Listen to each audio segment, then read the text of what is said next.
Hello guys, welcome to the special episode of Career Talks by Welcome Solutions. And today it's not a talk, today it's a monologue, and it's our second special episode this year. And I'm recording this episode motivated by the fact that actually many people asked me recently about how is it going with your business, and how is it going developing a company, your first company as a PhD, especially in times of the pandemic. How do you feel about it? What do you do? And I decided to make a special Christmas episode dedicated to this topic and give you an update on what I'm doing and what the plans are, but also tell you a little bit about what I learned this year and what are the little discoveries related to building businesses that I made this year, and hopefully it will help you as well. If you are thinking about starting your own business and you're wondering, well, is this the right time for me, because probably the financial crisis is coming up, and we live in times of turmoil, and I'm not really sure if I should be if I should try right now, or it's just that you've never had a company before and you're hesitating whether or not this life is for you. Maybe that helps you also in making your decision. So let me share my thoughts. And I would like to start from a little disclaimer, as actually quite a few people ask me if I'm recording from prison. And no, I don't record from prison. I'm not in prison, not at the moment at least. And so this is quite a regular standard room. So don't worry, guys, it's not prison. So first of all, I would like to tell you a little bit about what I'm doing. And I started this company in a way that it's based on know-how. So it requires little financial investment, but rather it requires enormous amount of work on know-how. So this year was spent mostly in the stealth mode, and I was working a lot, doing informational interviews, and also increasing the amount of content in my first book. And I released the second edition in August, and I'm now working on my second book that is about general navigation in the job market, not only for PhDs but more in general terms. And I'm also working on the course for PhDs. That was actually already running for a year, but I'm actually now preparing to record it. And other than that, I'm working on aptitude tests to help professionals orient themselves in the job market better. And I'm involved in many other projects.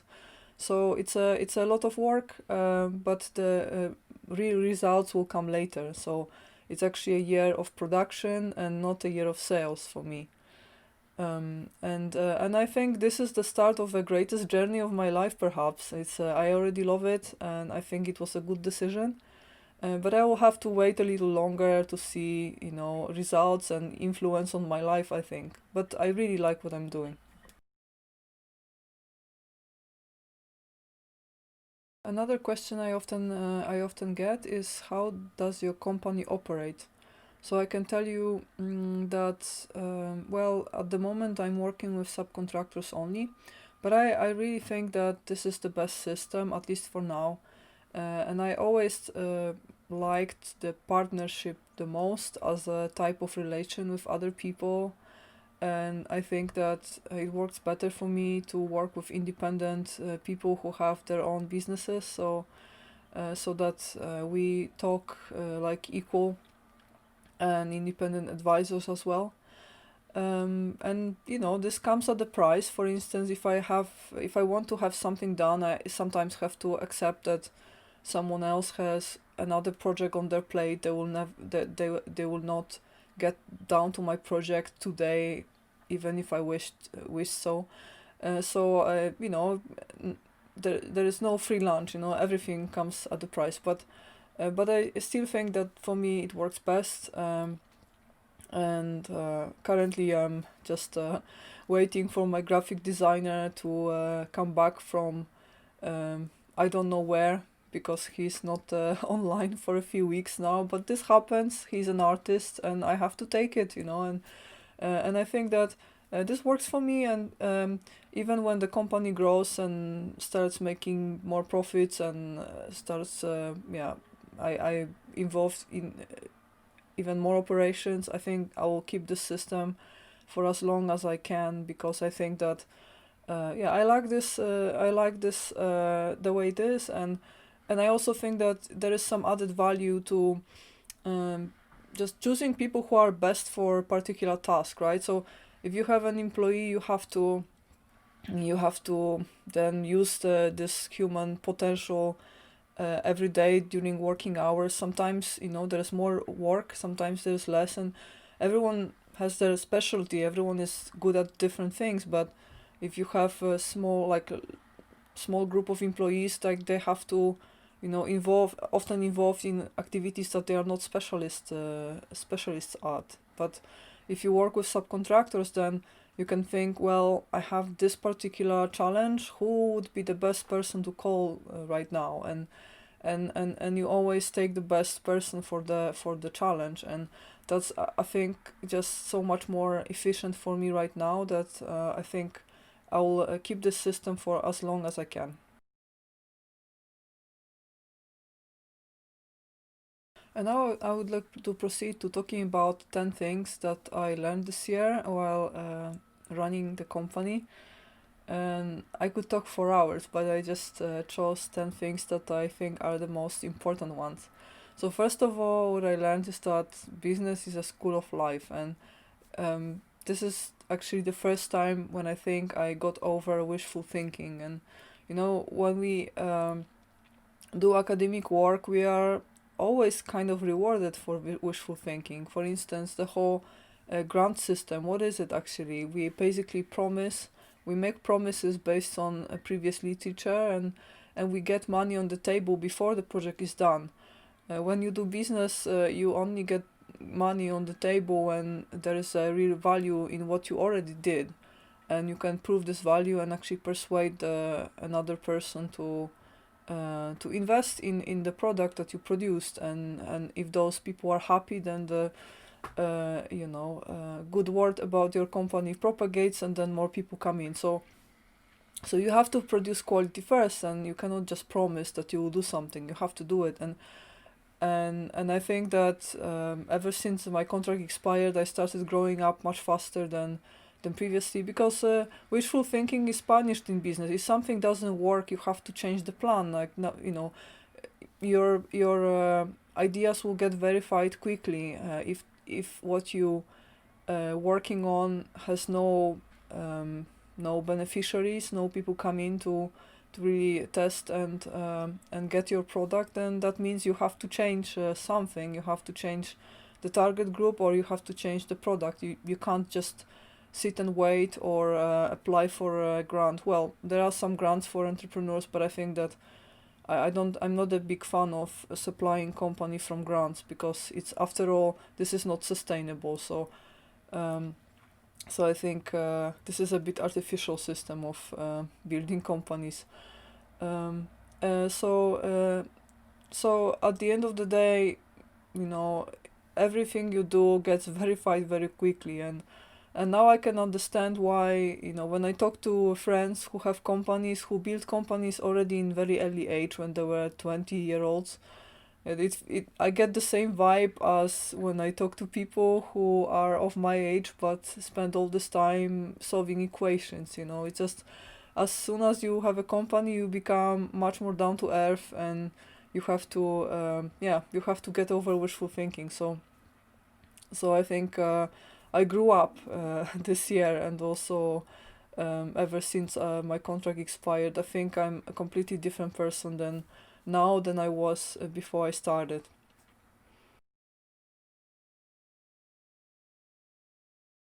Next, I also learned that sometimes you have to make these strategic decisions between what you really want and what your audience wants, and it's still hard for me sometimes to choose between the two. So, for instance, I'm writing a blog, and I've been writing it for some time, and since I started a company, I started writing more on the subject matter of what I'm doing for the company, so more about the job market and careers.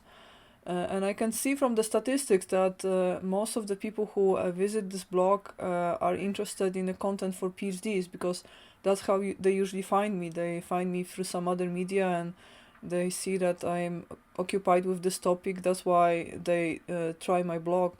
And I can see that the amount of attention that posts related to PhDs and with PhD in the title get is like 10 or 20 times higher than the amount of attention that everything else gets.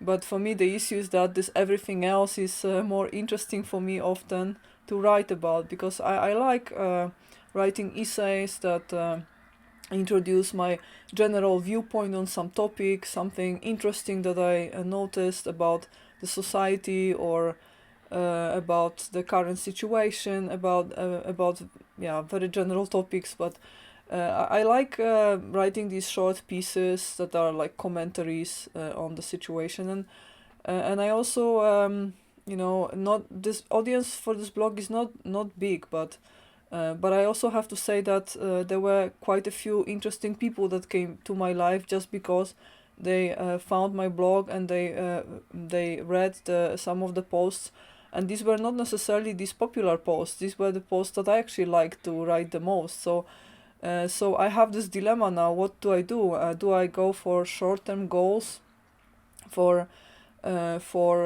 writing exactly the posts and exactly the content that the audience wants and reads the most, or do I go for the content that I like writing about the most, and perhaps in the long term it might give me some really valuable and interesting contacts.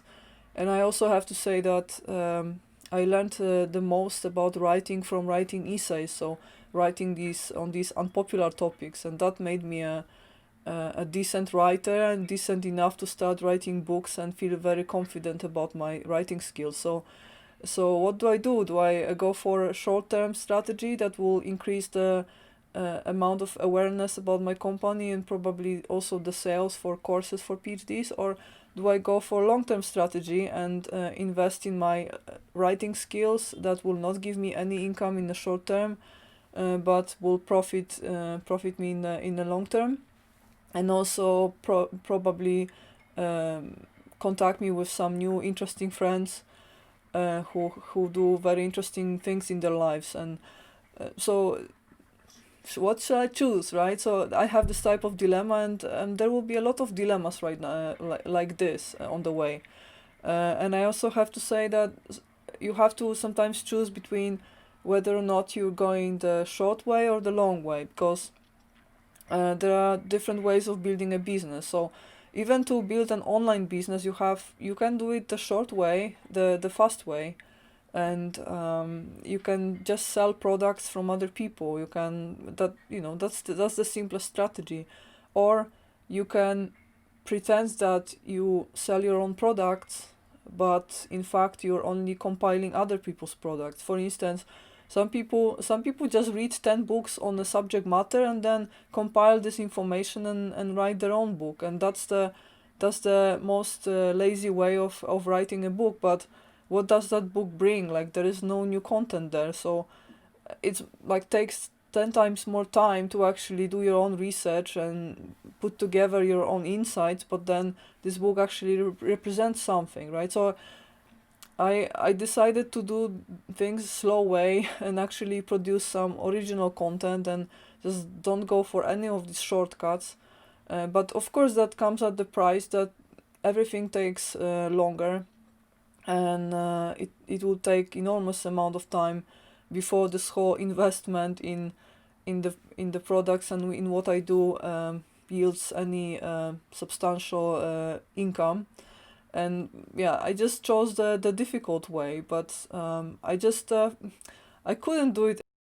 And it's all the same with the aptitude tests I'm preparing right now. So I could take the shortcut and do it in a simple way, in the same way that it's done for many other tests. These tests of talents or personality tests that you can find online that don't give you any quantitative results, that could actually give you some real information, but instead I chose to do it the hard way and do it in an original way and build a system, build a methodology, and do it step by step and do it right. So also validate it on a representative sample representing the society, or rather the white collar professionals in the society. And I know that the way I'm doing it, it's takes 10 times more time than it could, but at least the outcome product will be something I'm certain about. And I already used the test, small version that I made before, and I use it on my courses and people are happy with it, but I don't feel this is something I would like to put out as a separate product, and I don't feel confident that this is the best, absolutely best version I can make. So now I'm doing it bigger. I wouldn't say better, I do it different, and there will be more outcome information and quantitative results. And then after I'm done, hopefully in around half a year, I will be absolutely happy with the outcome and confident about the validity and reliability of this test. And that's how I prefer to do things. And it takes much more time than it would otherwise do. But it's also my personality. I just cannot let go. There are certain things that are not negotiable, and this is one of them. It's just not. Yeah, it's not a point for discussion whether or not it's worth to take longer to do things right. And I know about this Pareto principle. I know that a lot of people they believe in this Pareto principle in business, right? And that basically says that in 20% of the time you already get 80% of the results. So there is no point in trying to get to 100%.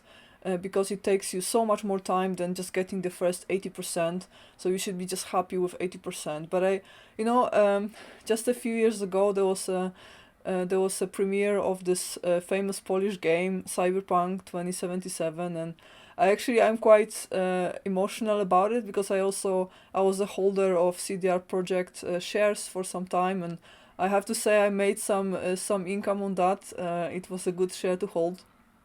But actually, I sold their shares to buy Bitcoin in 2017, and that's just whole another story. But I'm still tracking what this company is doing, and they had this disastrous launch, right? And they did. My impression was that they did implement exactly that principle, the Pareto principle. So they focused on 80%, on a good story, and on this game is great in many ways, but they didn't take care of the details, and these details killed them. And I think this is just a great example that after all, this principle doesn't work as well, or at least not always, because this is clearly an example of a situation when this principle doesn't work. So I think after all, it's really important to make sure that what you do is of a good quality, even if it takes much more time than anticipated. Personally, I feel that Pareto principle was of relevance in times before globalization took over and before internet, because today it's enough if one YouTuber bashes your product and it gets viral, and it can become a disaster because other people pick it up and check it out and make their own videos. And we don't live in times when your product can be half baked anymore, and people are very keen on spreading negative news about the things they don't like.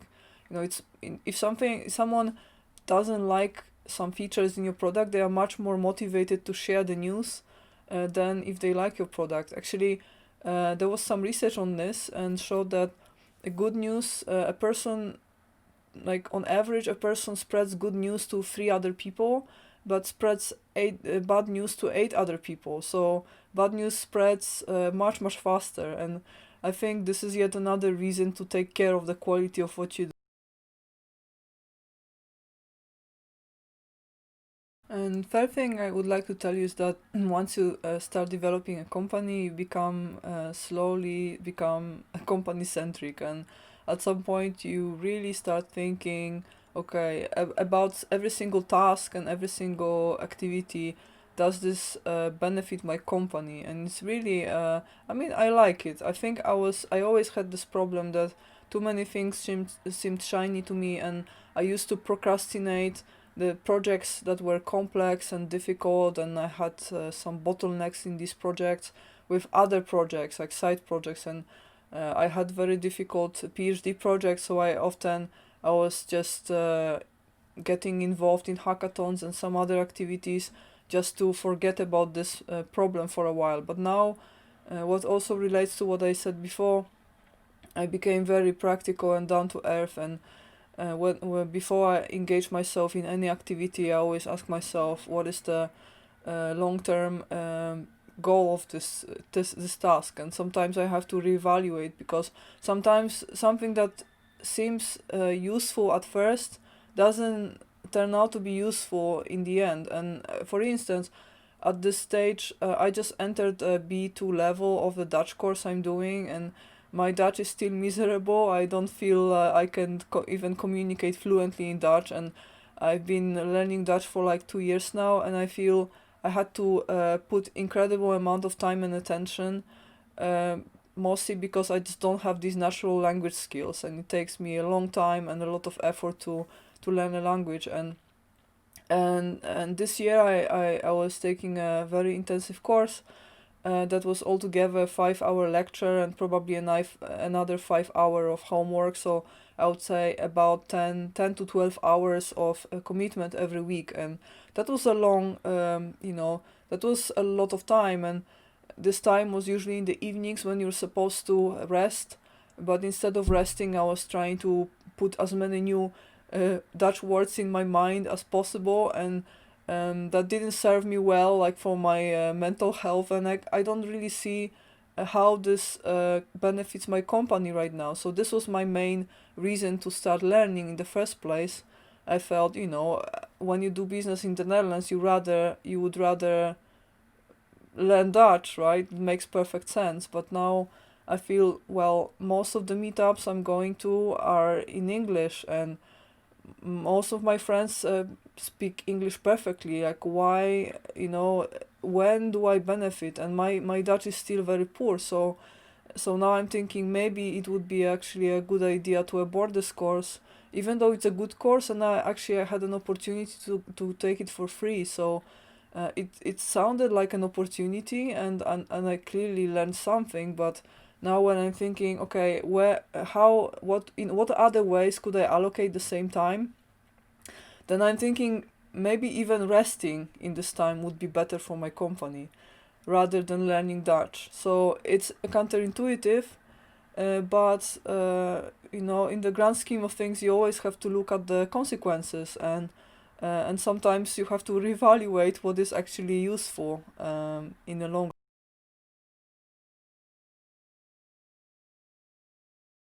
Another thing that I would like to tell you is that it's also something counterintuitive, I think, because when you hear about business and how you should approach it, what you do, you often hear, well, you should be passionate about what you're doing, and motivated, dedicated, right? But in my case, I think what works well for me is actually doing exactly the opposite. So in daily life, just forgetting about emotions, just setting emotions completely apart, and gamifying everything I do, just sectioning bigger tasks into smaller tasks, and using Pomodoro on some other time management techniques, and just rewarding myself, just as if you rewarded an animal, just with small things for accomplishing small goals, and trying not to think about the big goals behind the project, just about exactly what you do, and just going forward like a machine, and just and really try to shut down emotions completely, like just operate like a machine, and really after like the working day, when I can kind of get out of this mode and just start feeling something finally, I always feel happy that I did this, because I see how much I did. and then I'm like, okay, now it's time for emotions and for like living normal life. Yeah, that's something I also had to learn, that just daydreaming and talking and thinking about, how do I feel doing this, like, doesn't really work. It's not very productive, and it's better just to really treat this as a game with different levels, and getting, bonus points for yeah, accomplishing little tasks, and yeah, that works best for me.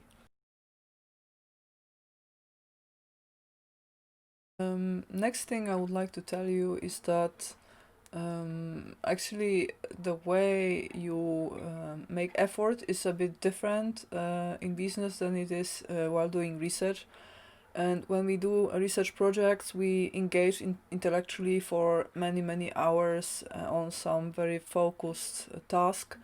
And in business, of course, it looks a bit different. So there are lots of emails, there are lots of messages, you have to show yourself on the social media, and there are more distractors during the day, so there are more little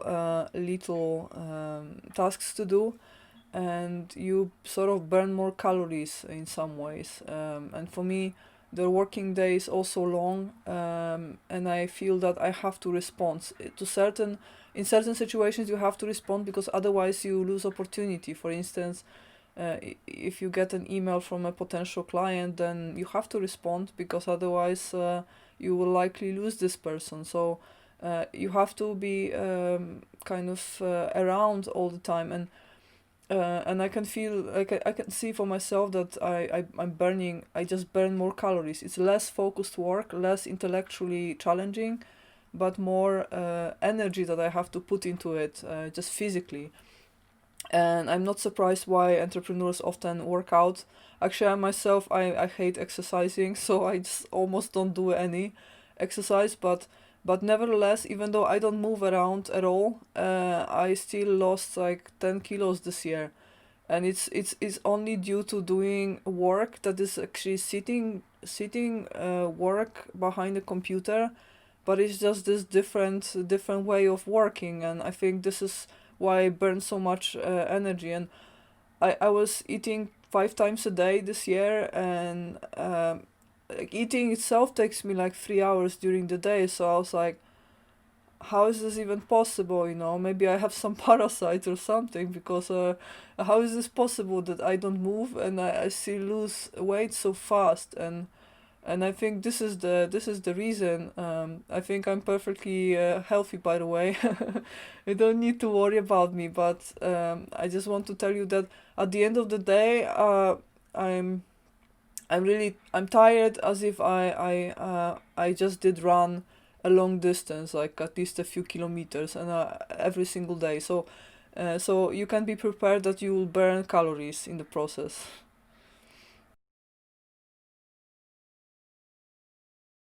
Another conclusion I have that I like to share is that, again, I disagree with certain viewpoint that certain problems. So the same as I disagree with the Pareto principle, I also disagree with the fact that competitors are necessarily enemies. And for me, collaboration works much better than competition, and maybe it has something to do with my research background, but I think that is true in general. And maybe it has something to do with the fact that the in this particular area, career advisory for PhDs, it's we are all we all come from academia, and also even if we have the same target group, then it still works better for us to collaborate, because after all, we all have the same goal to help people navigate in their careers, and we also have this barrier that many people are not certain if they should spend their own money on actually hiring a good independent career advisor. So compared to let's say free services from university. So in that sense, it's much better to collaborate and learn from each other and also help each other. And if I have, for instance, if I'm invited to give a talk and I have a choice, if I can take the whole time and take the whole paycheck, or share this time and share the paycheck with other career advisors, I always choose to share, because I think in the long run you have to make friends. It's just way better to share the stage. And I can say that at the moment I feel that some of my good friends are actually other career advisors, and I didn't meet with any adversity at all. And when I think about other people in the space who do similar things as me, I only have good emotions about it. I don't really feel that we should be paranoid about each other. And so I cannot really relate to this view at competition as, you know, this reason for paranoia. And I know that, you know, some of the people I personally find authorities, my heroes, like Kevin O'Leary. I love what this guy is doing, but he always says that business is a war, and this is one thing that doesn't work for me to think like this. I don't think that business has to necessarily be the war. And the same with clients. Many people think that the client is stress. Client means stress, but for me, I I became befriended with many of my clients, and I always have very good experience working with people. Maybe it's also because these people are very well filtered, because they are all intelligent and they are all interested in self-development, so it's a very good filter for people to work with.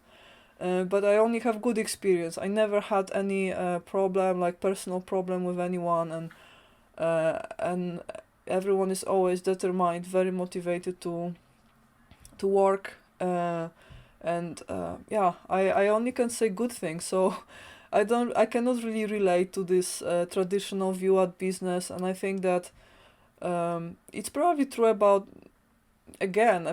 business in general, the way it's going. I don't think it's today, especially if you don't have like this type of startup that has financial investment behind and is scaling quickly, but rather you have a small company like me, just starting from scratch, having nothing, like zero in your bank account, just slowly building know-how. I think in those cases it's impossible to build up to something without having help and without helping others. It's just so this, you know, this mentality that business is war doesn't work. I think it doesn't work for me, and I think it doesn't work for anyone anymore.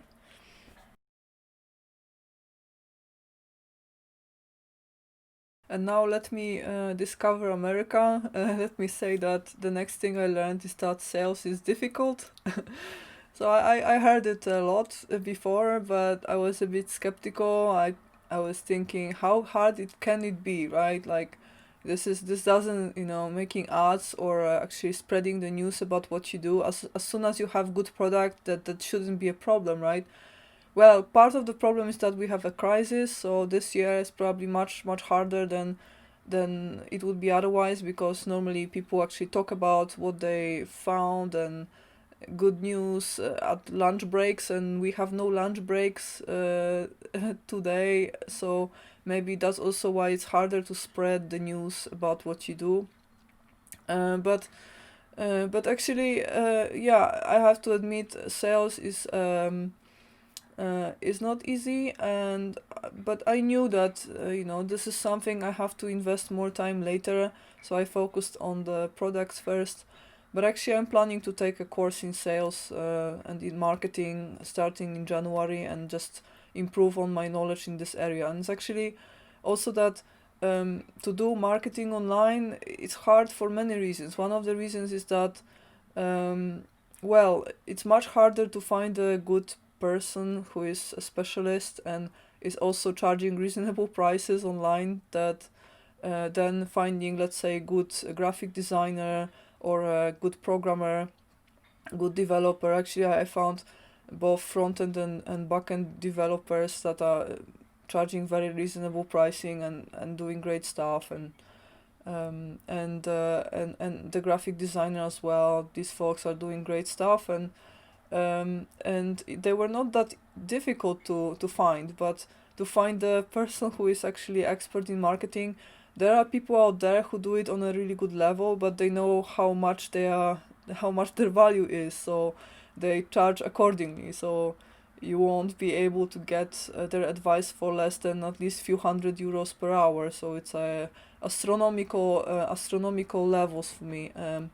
So that's why I also felt, okay, well, I was my own editor for my own book, and now I have to be my own marketeer for my company. So let's just go and do it. But yeah, I first take a Christmas break, and then right after a Christmas break, I'll just get involved in some yeah, online courses, and I'll see how it goes. And the next thing is that in business, indeed, karma is very important, and you never know who will come back to your life and at what point and for what. And sometimes people can help you in the least expected times and with least expected things. And that's also why it's so important to network and to be active at that. And I can give you some example. Like few weeks ago, a person who I casually knew from master studies, and we literally chatted in the corridor somewhere in the university few times. I don't think I knew much about her more than her name and her major that she was studying. She basically she just told me that she was bored with the corona, and that the fact that she has really comfortable life right now, but she has not much to do, and she's quite bored after working hours, and she's a very good programmer, and she looked into my codes and just out of boredom. And she also actually I told her what I'm planning to do with the aptitude test, and we discussed, and then she came up with a strategy of how to solve some technical problems that I had on my mind. And I don't know if I could do this project without her, because I asked maybe 20 different developers how to solve this problem. Nobody knew, and she just came up with the solution just out of boredom, just because we were talking through social media, and I just told her about the project, and she was interested, and she gave it a thought. And that's just an example, and I don't know if I would even do this project or finalize it without her input. um, and and that's just an example that you never know. So even a person who you would think was just irrelevant, you only know their face and nothing else, they could all of a sudden become relevant. And that's also why, yeah, it's so important to make even these casual contacts on events, and like remember people's faces, remember the names, and everyone can become useful in some way. I mean, it doesn't mean that you have to get to know people with that sole purpose of making them a resource for your company, but I'm just trying to say that making your network broad and taking care of this network has a real impact, especially if you don't have capital. You really have to be good networker to get the problem solved, and in that case it's especially relevant to have good networking skills.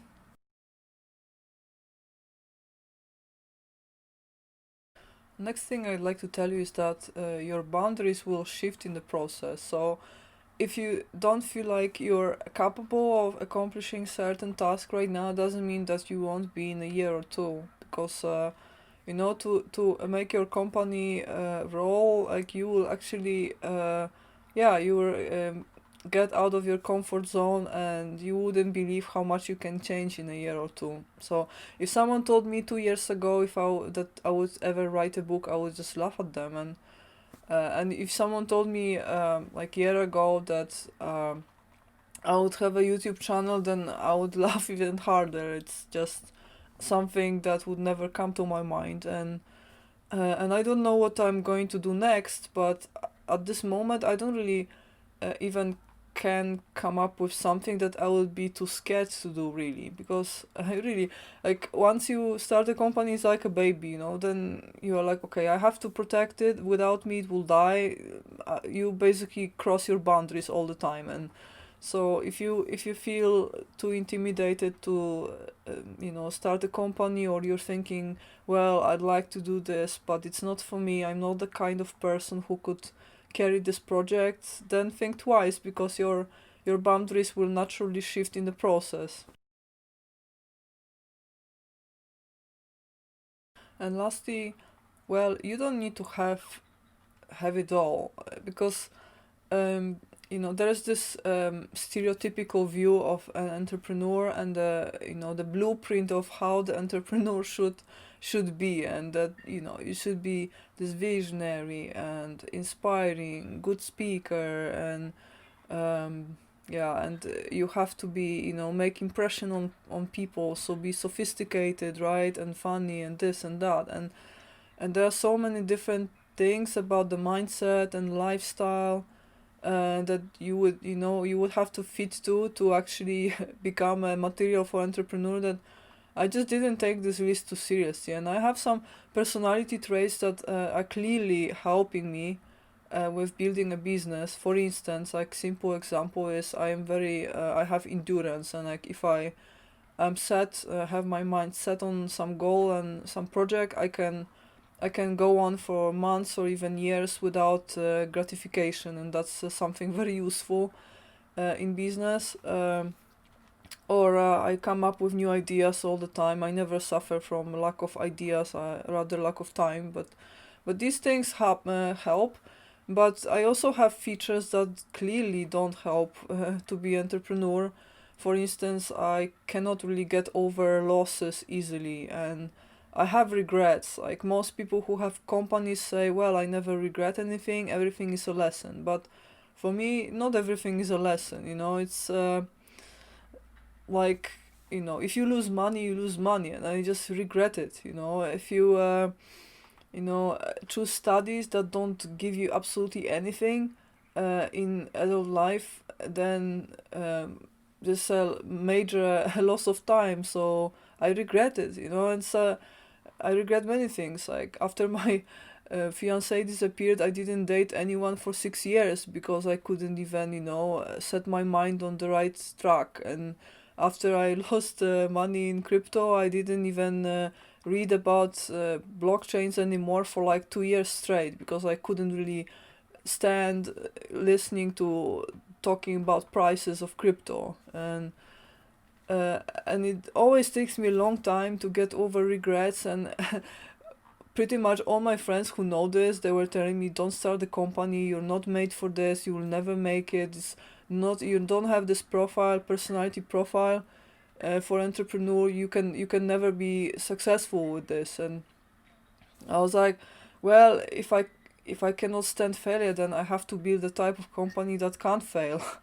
And if you if you base what you do on the know-how, and you find a niche for yourself, then it's very little probability that you will fail in the long run. So I didn't try to change myself. It's also very hard to change yourself if you're like 30 or 35. Like, to be real, how much can you change your personality? Maybe a little, but this type of features are hardwired in your somewhere deep in your mind. So how can you really change it? You either have to resign from the whole concept of having a company, or you have to work around the problem and choose a business plan and choose the way of doing things that to go around this problem somehow. And I just chose this way, and I'm happy doing that, and I think it was the right thing to do. So no one actually has all these different characteristics of an entrepreneur um, uh, all in one, and you just have to know your weaknesses and work around them, rather than just resign from your dreams just because you are not sophisticated enough or whatever else. Like, I'm not sophisticated at all. I always listen to like the most popular music, watch the most popular movies, and I just, yeah, drink the most popular wine. Well, not anymore, because I actually stopped drinking some time ago. But it's yeah, I've never been one of those stereotypical entrepreneurs, but I still works. So don't really let yourself resign from your dream if you see for such a reason.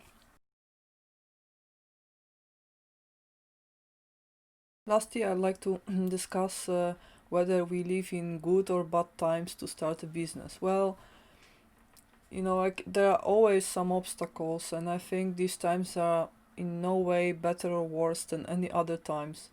And when one opportunity is gone, another opportunity arrives. And I can give you an example that today people are less willing to invest in career advice from their own pocket, because for obvious reasons, because they feel insecure and uncertain about the future. So they are not as willing to spend their own budget on any services like this. But at the same time, there are new programs launched by governments to help people get the proper career advice in these times of turmoil. So you have to be vigilant and just search for opportunities, and when one door is shut, then other door opens. So I wouldn't say that this is necessarily a bad time to start a business.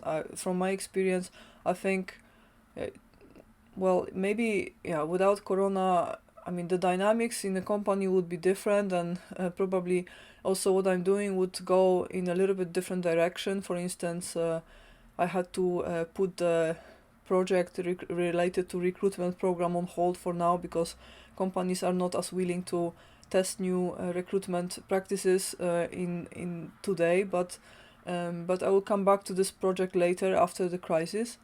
And I had to just start from other projects that I can do now, like the tests.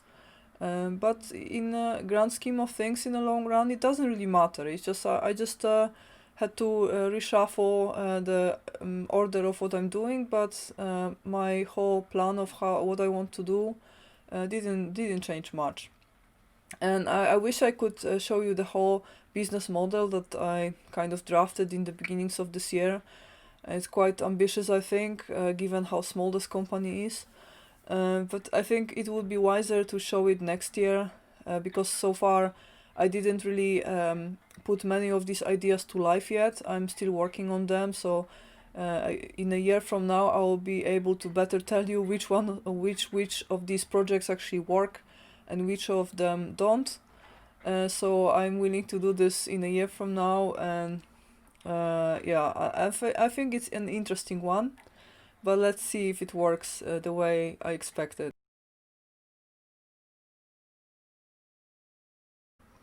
And lastly, if you like this type of content, please subscribe to this channel.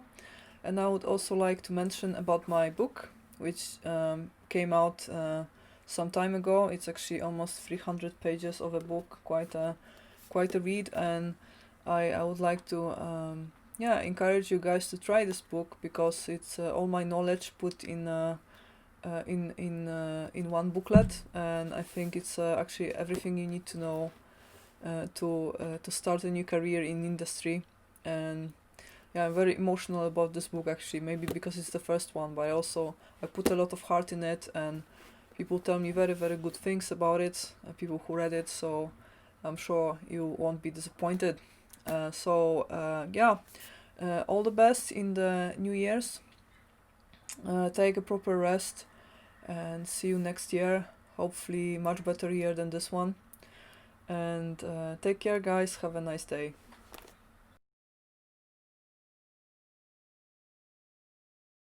And I wish I could tell you guys more about what I'm doing in the company, but with a company, it's like with your butt. You're very proud of it, but you can't really show it to public. So, well, I have to wait with that until some later time when actually, I get somewhere, I guess. Or not. We'll see.